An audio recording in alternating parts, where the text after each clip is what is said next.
Clara loved her bookstore.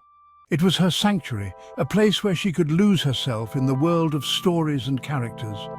It was more than just a shop. It was a haven for stories whispered from faraway lands, a treasure trove of knowledge and imagination. Tales of love and loss, of heartbreak and hope filled the shelves, and adventures waiting to be discovered, each book a portal to a new world. Nestled on a cobblestone street in a quaint coastal town, the bookstore, with its weathered sign and the scent of old parchment, was her sanctuary. It was a place where time seemed to stand still.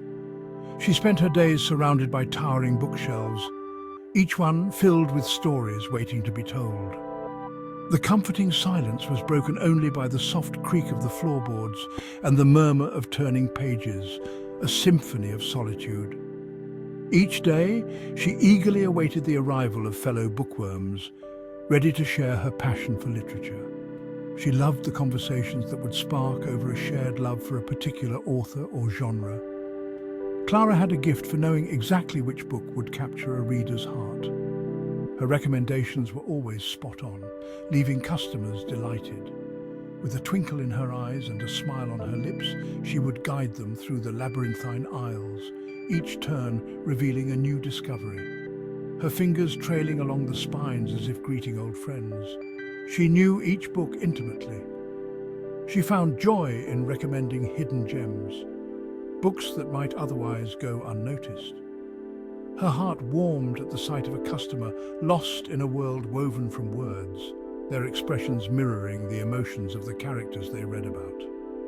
The bookstore was her pride and joy, a testament to her love for stories and the magic they held. It was a place where dreams were born and imaginations soared, a true haven of pages. One afternoon, a torrential downpour swept through the coastal town, driving people indoors. The streets, usually bustling with activity, were now almost deserted, save for a few brave souls with umbrellas. The rhythmic drumming of rain against the bookstore windows created a soothing melody. It was a sound that seemed to wrap around the cozy interior, making it feel even more like a sanctuary from the storm outside. Clara watched as pedestrians scurried for cover, their umbrellas bobbing like colourful mushrooms in the wind. The sight was almost whimsical, a dance of colours against the grey backdrop of the storm. Just as she was about to settle down with a cup of tea and a well-worn novel, the bell above the door chimed, announcing a customer. The sound was a familiar one, yet it always brought a sense of anticipation. A man, tall and with the scent of the sea clinging to his clothes, stepped inside, shaking the rain from his coat. His presence seemed to bring a gust of the storm with him, a reminder of the world outside. His eyes, the colour of the stormy sky outside, met Clara's, and she felt an unexpected flutter in her chest. It was as if the storm had brought him to her, a mysterious figure with a story of his own. He had a camera slung across his shoulder, its leather strap worn with use. The camera seemed to hint at adventures and stories captured in fleeting moments. Seeking refuge from the storm, he said, his voice warm and deep. I hope I'm not intruding. His words were polite, but there was a hint of something more, a curiosity perhaps. Clara smiled, her heart skipping a beat. Not at all, she replied. Come in, escape the weather. We have plenty of stories to keep you company.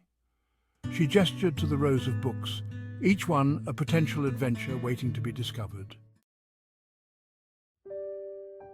The man, whose name was Leo, browsed the bookshelves, his fingers trailing lightly along the spines. Each book seemed to whisper its secrets to him, inviting him into its world. Clara watched him from behind the counter, intrigued by the way he seemed to absorb the titles, his gaze lingering on each one as if committing it to memory. She had seen many customers, but none quite like him. She found herself drawn to his quiet intensity and the air of tranquility that surrounded him. It was as if he carried a world of stories within him, waiting to be shared. Gathering her courage, she approached him, her pulse quickening with each step. She had never felt this kind of curiosity about a stranger before. Find anything interesting? She asked, her voice barely a whisper, hoping not to disturb the serene atmosphere. Leo turned, his eyes crinkling at the corners as he smiled. His smile was warm, inviting, and it made Clara's heart skip a beat. So many stories, so little time, he replied, his gaze holding hers. There was a depth in his eyes that spoke of countless tales and adventures. I'm drawn to photography, he continued, capturing moments in time.